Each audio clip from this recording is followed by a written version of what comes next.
দেখেছো নিশ্চয়ই পড়ে গেছে, যা ভেবেছি তাই। পড়তে তো হবেই, দেখি কি করে এখন সময় মতো পুরস্কার নিতে যায়। কি যে কাণ্ড করে না মেয়েটা। আয় শালু, শালু, আয় শালু। ওফ, ঠিক তুমি পড়ে গেছো। এদিকে আমার সাবান পড়েছে, দেখে চলতে পারো না? সবাই তোমায় দেখে চলতে বলছে। অদ্ভুত মেয়ে তো তুমি। আরে ওকে বকছিস কেন তুই? আগে তুলি ওকে। আয় এদিকে আয়। বাবা কি সাবান বাথরুমে? আয় শালু, ওঠ, আস্তে ওঠ। ওরে বাবা খুব লেগেছে। আরে কি হয়েছে কি? পড়ে গেছে বড় বাবু। পড়লি কি করে বল? আমরা যা ভেবেছি ঠিক তাই হয়েছে। কতবার বললাম তোকে একটু আস্তে ধীরে চল। এত সাবান জল পড়ে আছে কেন এখানে? ওঠ ওঠ ওঠ। সারি এত সাবান। সাবধানে আয়, সাবধানে নিয়ে আয়, আস্তে আস্তে আয় আয়।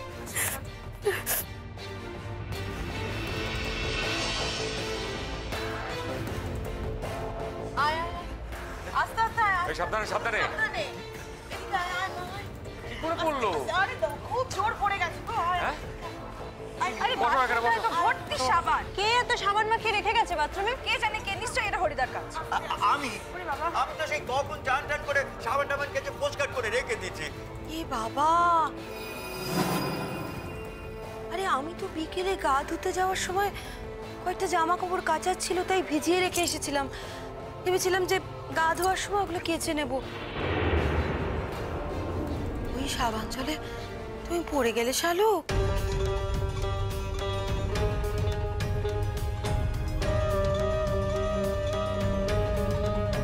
বাথরুমটায় কেউ এইভাবে সাবান মাখিয়ে আসে নীলাঞ্জনা? যে কেউ পড়ে যেতে পারত। আরে আমি তো এক্ষুনি চান করতে যাব বলে একটু সাবান মাখিয়ে রেখে এসেছিলাম। জানো তো যে আমার একটু ধোয়া বাতি গেছে, ভেবেছিলাম একেবারে পরিষ্কার করে দেবো। আর ওই বা অত দূরে যেতে গেল কেন বলো? ও তো বেসিনে কপালটা ধুয়ে আসতে পারতো। আরে বেসিনের নিচেও তো সাবান গুঁড়ো ছিল। আরে একটু ধীরে চললে কি হতো?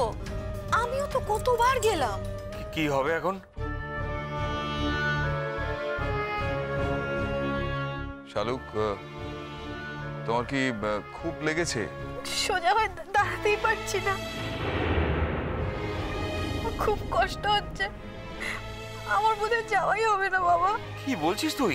কোথায় লেগেছে তোমার শালুক? কোথায় লেগেছে বল? কোথায়? কোমরে লেগেছে জান, হাতেও লেগেছে। আমি তো সোজা হয়ে দাঁড়াতেই পারছি না। বড় বাবু আমার মনে হয় ওকে একটা অর্থোপেডিকের কাছে নিয়ে যাওয়া উচিত, এক্সরে করানো উচিত, তাই না? কিছু ভেঙেছে কিনা হাড়টা বুঝতে পারছি না। একটু সর, একটু সর, একটু সর। তুই ওপরে আগে শো, উপরে এসো। আস্তে, সাথে হাতে ব্যথা আছে, হাতে ব্যথা আছে। কোথায় লাগছে? এদিকে? এখানে? বড় মামি, এইবার নাম ডাকা শুরু হবে মনে হয়।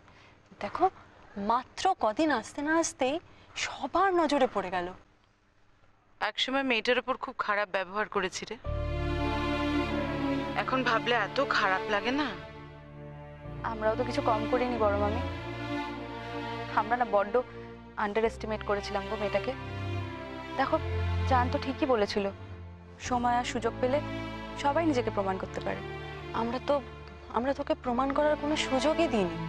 আগে থেকেই ধরে নিয়েছিলাম যে ওর কিছুই হবে না। না আজ বুঝতে পারছো তো মেয়েটাকে কেন আমি এত সাপোর্ট করতাম? তুমিও তো কত বিরক্ত হয়েছো। আশা করি আজ নিজেই বুঝতে পারছো যে। বুঝতে পারছি, আসলে ওই ধাক্কাটা আমাদের সবার কাছে এত বড় হয়ে উঠেছিল যে আমরা তো কেউই ভাবতে পারিনি না যে আবির এইভাবে। দেখো ওটা একটা অ্যাক্সিডেন্ট মানুষের জীবনে আসে, তো আমরা তো কেউ সেই অ্যাক্সিডেন্টটাকে ধরে বসে থাকি কি? অ্যাক্সিডেন্ট থেকেই তো মানুষ রিকভারি করে। দেখো আবিরের জীবনে একটা ঘটনা ঘটে গেছে, আমাদের সবাইকে তার দায় নিতে হবে। এখানে জীবনটাকে থামিয়ে দিলে তো চলবে না, তাই না? ঠিক বলেছো তুমি। সরি, আমারই ভুল হয়েছে। ইটস ওকে, তুমি এখন বুঝতে পেরেছো, এটাই অনেক।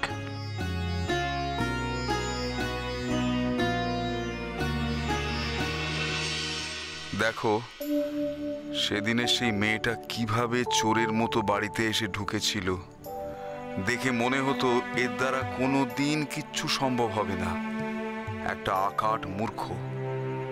অথচ সেই মেয়েটাই আজ মঞ্চ আলো করে পুরস্কার নেবে। আর আমার মেয়েটা, যাকে এতদিন শিক্ষা দীক্ষা দিয়ে এত বড় করে তুলেছি, সেই বরং ঘরের কোণে মুখ লুকিয়ে পড়ে রইল। জীবনের কি পরিহাস। প্রথমেই আজ যাকে মঞ্চে ডেকে নেব, কমলিকা সাহা, ষষ্ঠ শ্রেণীর ছাত্রী। কমলিকা, তোমায় অনুরোধ করব আমাদের সঙ্গে মঞ্চে আসার জন্য একটু। আর আজ এই বৃত্তি প্রদান যারা করবেন আমাদের স্কুলের তরফ থেকে, তারা হলেন আমাদের স্কুলের প্রধান শিক্ষিকা মধুজা বন্দ্যোপাধ্যায় এবং সেক্রেটারি মহাশয় ভবনাথ দত্ত।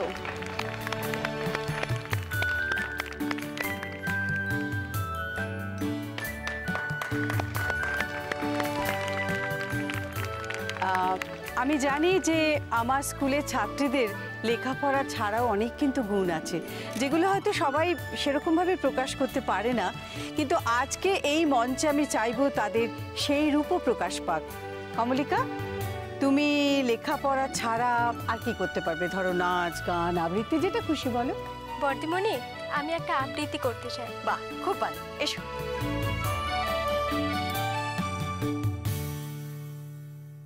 ছুটি, রবীন্দ্রনাথ ঠাকুর। মা গো, আমায় ছুটি দিতে বল, সকাল থেকে পড়েছি যে মেলা, এখন আমি তোমার ঘরে বসে করব শুধু পড়া পড়া খেলা। তুমি বলছো দুপুর এখন সবে, না হয় যেন সত্যি হলো তাই। একদিনও কি দুপুর বেলা হলে বিকেল হলো মনে করতে নাই? আমি তো বেশ ভাবতে পারি মনে, সূর্যি ডুবে গেছে মাঠের শেষে, বাগদি পড়ি চুপড়ি ভরে নিয়ে শাক তুলছে পুকুর ঘাটে এসে। আদার হলো মাদার গাছের তলায়, কালি হয়ে এলো দিঘির জল, হাটের থেকে সবাই এলো ফিরে, মাঠের থেকে এলো চাষির দল। মনে করো না উঠলো সাঁঝের তারা, মনে করো না সন্ধে হলো যেন, রাতের বেলা দুপুর যদি হয়, দুপুর বেলা রাত হবে না কেন? নমস্কার।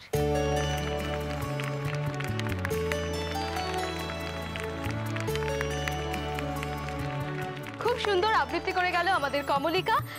এরপর আমরা যাকে ডেকে নেব আমাদের মঞ্চে, সপ্তম শ্রেণীর ছাত্রী মৌটুসী সেন। মৌটুসী, তোমাকে এবার বলবো মঞ্চে চলে আসতে।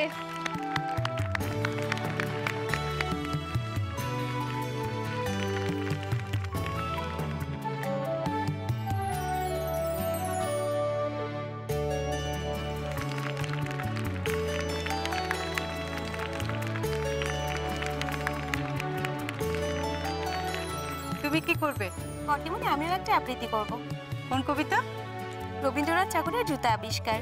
ওকে। কহিল হবু, শুনো গো গবুরায়, কালিকে আমি ভেবেছি সারা রাত্র, মলিন ধুলা লাগিবে কেন পায়ে, ধরণী মাঝে চরণ ফেলা মাত্র, তোমরা শুধু বেতল লহ বাটি, রাজার কাজে কিছুই নাহে দৃষ্টি, আমার মাটি লাগায় মোরে মাটি, রাজ্যে মোর একিও না সৃষ্টি, শীঘ্র এর করিবে প্রতিকার, নহিলে কারো রক্ষা নাহি আর। নমস্কার।